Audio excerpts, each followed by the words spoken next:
Olá, façamos hoje a leitura do capítulo 17 do livro de Mateus, da Bíblia Sagrada.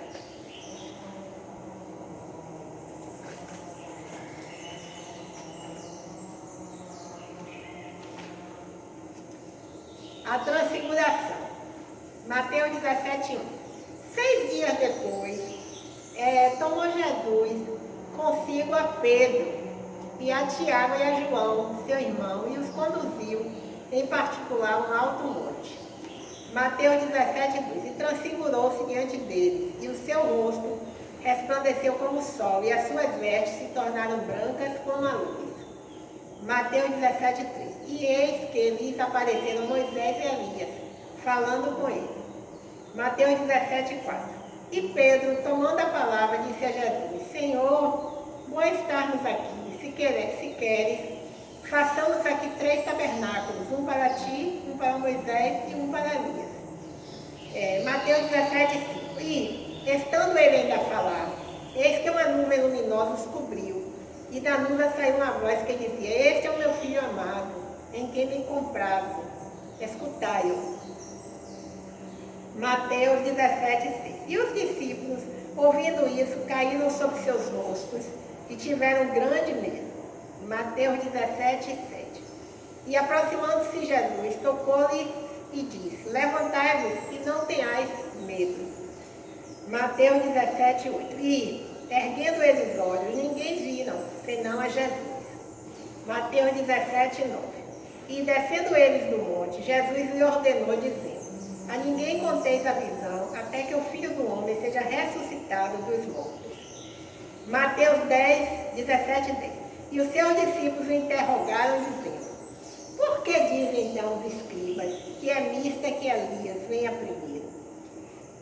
Mateus 17:11. E Jesus respondendo disse-lhes: Em verdade, Elias virá primeiro e restaurará todas as coisas. Mateus 17:12. Mas digam-lhes que Elias já veio e não conheceram, mas fizeram-lhe tudo o que quiseram. Assim farão eles também padecer o Filho do Homem. Mateus 17:13. Então entenderam os discípulos que eles falaram de João Batista. A cura de um lunático. Mateus 17:14. E, quando chegaram à multidão, aproximou-se-lhe um homem, pondo-se de joelhos diante dele e dizendo: Mateus 17:15. Senhor, tem misericórdia de meu filho, que é lunático e sofre muito, pois muitas vezes cai no fogo e muitas vezes na água. Mateus 17:16. E trouxe-o aos teus discípulos e não puderam curá-lo. Mateus 17:17. E Jesus, respondendo, disse: Ó geração incrédula e perversa, até quando estarei eu convosco e até quando vós sofrerei? Trazei-mo aqui. Mateus 17:18. E repreendeu Jesus o demônio que saiu dele, e desde aquela hora o menino saiu. Mateus 17:19. Então, os discípulos, aproximando-se de Jesus em particular, disseram: Por que não podemos nós expulsá-lo? Mateus 17:20. E Jesus lhes disse: Por causa da vossa pequena fé, porque em verdade vos digo, que se tiverdes fé, como um grão de mostarda, direis a este monte: Passa daqui para acolá, e há de passar, e nada vos será impossível. Amém, aleluia. Glórias a Deus. Mateus 17:21. Mas esta casta de demônios não se expulsa senão pela oração e pelo jejum.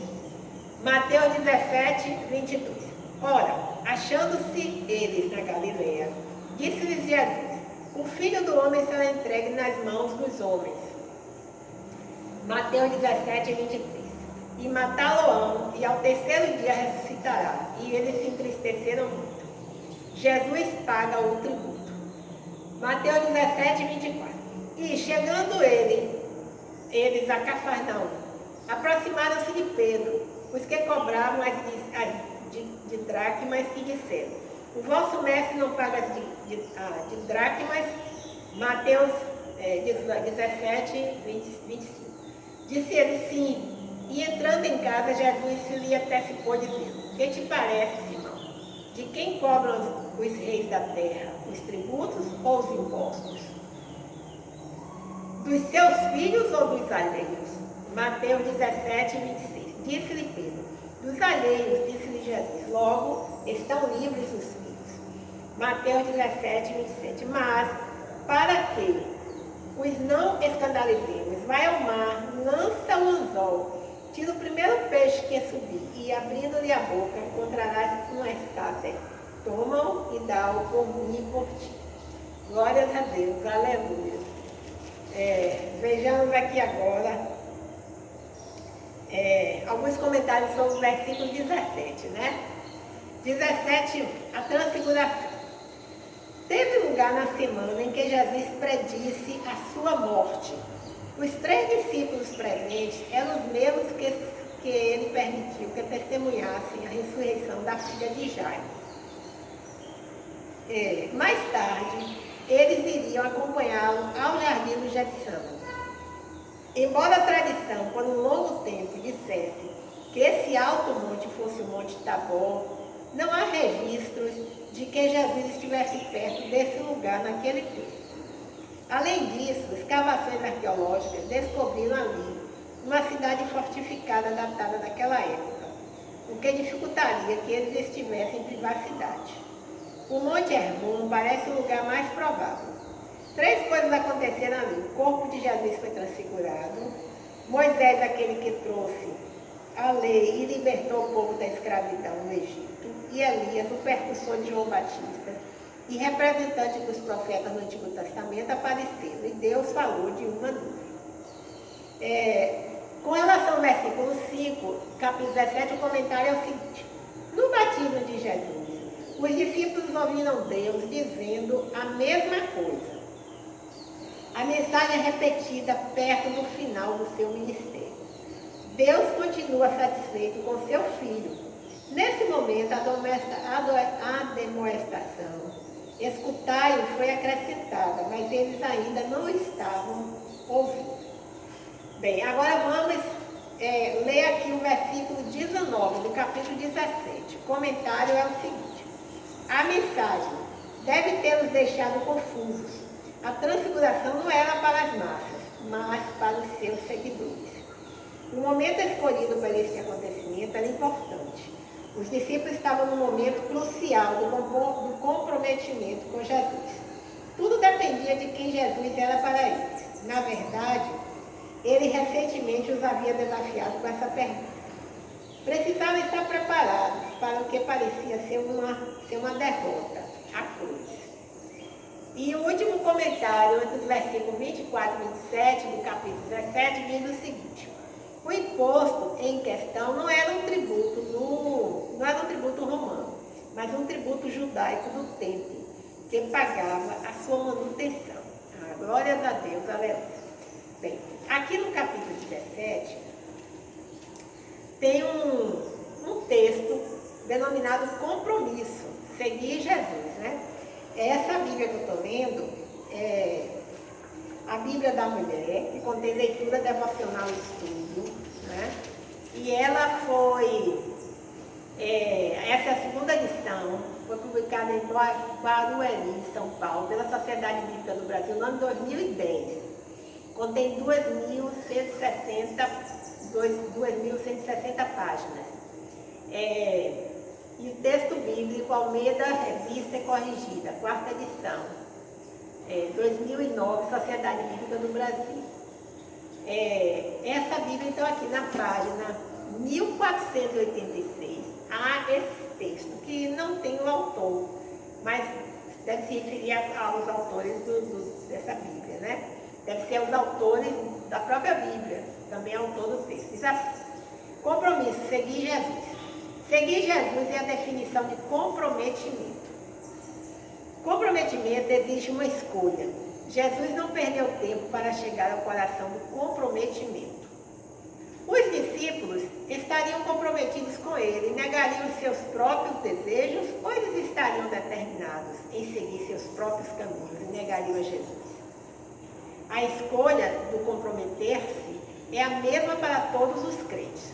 Ou negamos a nós mesmos, ou negamos a Ele. Seguimos o caminho de Cristo ou perseguimos o nosso próprio caminho?